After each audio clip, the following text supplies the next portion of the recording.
जब एक प्रेत ने तुलसीदास जी को कराया हनुमान जी के दर्शन। जी हाँ, हम उन्हीं गोस्वामी तुलसीदास जी की बात कर रहे हैं जिन्होंने श्री रामचरितमानस की रचना की थी। यदि यह कहा जाए कि श्री रामचरितमानस वह कालजयी रचना है जिसे पढ़ने मात्र से कलयुग में भी चमत्कार होने लगते हैं, तो अतिशयोक्ति नहीं होगी। इस महान रचना को सजित करने के लिए तुलसीदास जी को अपने प्रभु श्री राम जी एवं पवन सुत हनुमान जी से प्रेरणा मिली थी। क्या आपको मालूम है कि तुलसीदास जी को हनुमान जी के दर्शन कराने में एक प्रेत ने उनकी सहायता की थी। जिस प्रेत ने उनकी सहायता की वह एक पेड़ पर रहता था। यह एक बड़ी दिलचस्प कहानी है। जब तुलसीदास जी से एक पेड़ का प्रेत प्रसन्न हो गया, तब उस प्रेत ने तुलसीदास जी की कई मनोकामनाएं पूर्ण कराईं। वह किस पेड़ का प्रेत था जिसे तुलसीदास जी ने प्रसन्न किया? आखिर यह क्या बात थी जिसके कारण उस पेड़ का प्रेत इतना प्रसन्न हुआ कि उसने तुलसीदास जी को भगवान के दर्शन करा दिए? आइए जानते हैं कि क्या है वह अद्भुत कथा। गोस्वामी तुलसीदास जी नित्य प्रातः भ्रमण के लिए घर से निकलते थे। एक दिन भ्रमण करते समय उन्होंने देखा कि रास्ते में बबूल की तरह दिखने वाला एक पेड़ सूख रहा है। उन्होंने उस सूखते हुए पेड़ को देखकर बड़ा कष्ट हुआ। उन्होंने सोचा कि इस पेड़ को जीवन दान दिया जाना चाहिए। दरअसल वह पेड़ जल न मिलने के कारण सूख रहा था। तुलसीदास जी ने निश्चय किया कि वह इस सूखते हुए वृक्ष को फिर से हरा भरा करेंगे। उस पेड़ के आसपास जल का कोई स्रोत नहीं था।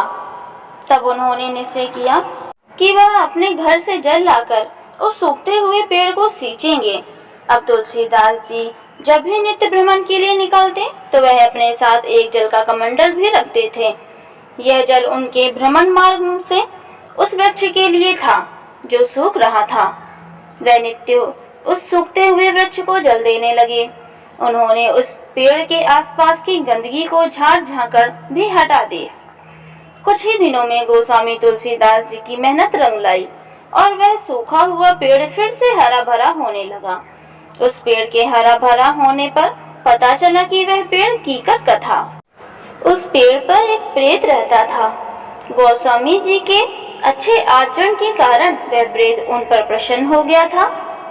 कहते हैं कि एक दिन प्रातः काल के समय गोस्वामी तुलसीदास जी जब उसी वृक्ष के निकट ही बैठे थे, तभी उस पेड़ का प्रेत गोस्वामी तुलसीदास जी के सामने आ गया। वह तुलसीदास जी से बोला कि हे महात्मा, मैं आपसे बहुत प्रसन्न हूँ। मैं इसी कीकर के पेड़ पर रहता हूँ। पानी के अभाव में यह पेड़ लगभग मृत प्राय हो गया था, लेकिन आपकी देखभाल से इसने पूरा जीवन पा लिया है। हे महात्मा, आपने मेरा आवास नष्ट होने से बचा लिया। मैं आपसे बहुत प्रसन्न हूँ। यदि आपकी कोई मनोकामना हो तो मुझे बताएं। मैं आपका मनोरथ सिद्ध करने में आपकी सहायता करना चाहता हूँ।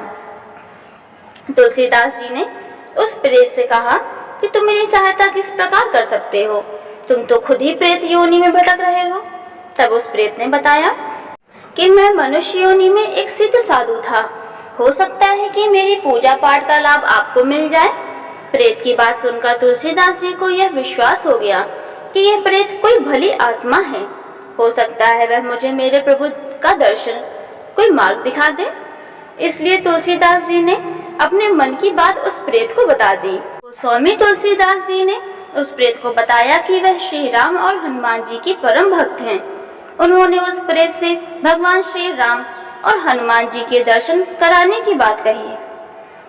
उस प्रेत ने तुलसीदास जी से कहा कि हे महात्मा, मैं आपकी इस मनोकामना को अवश्य पूर्ण कराऊंगा। कहते हैं कि उस प्रेत ने गोस्वामी तुलसीदास जी की हनुमान जी के दर्शन कराने में सहायता की। तुलसीदास जी को जब हनुमान जी के दर्शन हुए, तब हनुमान जी ने उन्होंने श्री राम जी के दर्शन कराने की बात कही, जिससे बाद गोस्वामी तुलसीदास जी को श्री राम जी के भी दर्शन हुए। भगवान के दर्शन होने के पश्चात उन्हें श्री रामचरितमानस की रचना करने की प्रेरणा प्राप्त हुई। आपको जानकर यह आश्चर्य होगा कि भगवान श्री राम से प्रेरणा पाकर लिखी जाने वाली पुस्तक रामचरितमानस दैवीय प्रभाव दिखाती है।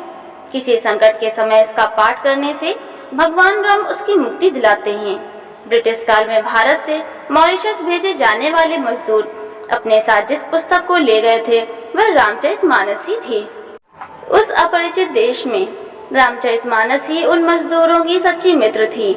जब भी वहां उन मजदूरों का मनोबल टूटता था तो वह इसी तुलसीदास जी के द्वारा रचित रामचरितमानस की चौपाइयां गाया करते थे, जिससे उन्हें उन दुख भरे पलों में मानसिक बल और आत्मिक सुख मिलता था। वीडियो अच्छी लगी हो तो वीडियो को लाइक जरूर करें, चैनल को सब्सक्राइब कर लें। धन्यवाद।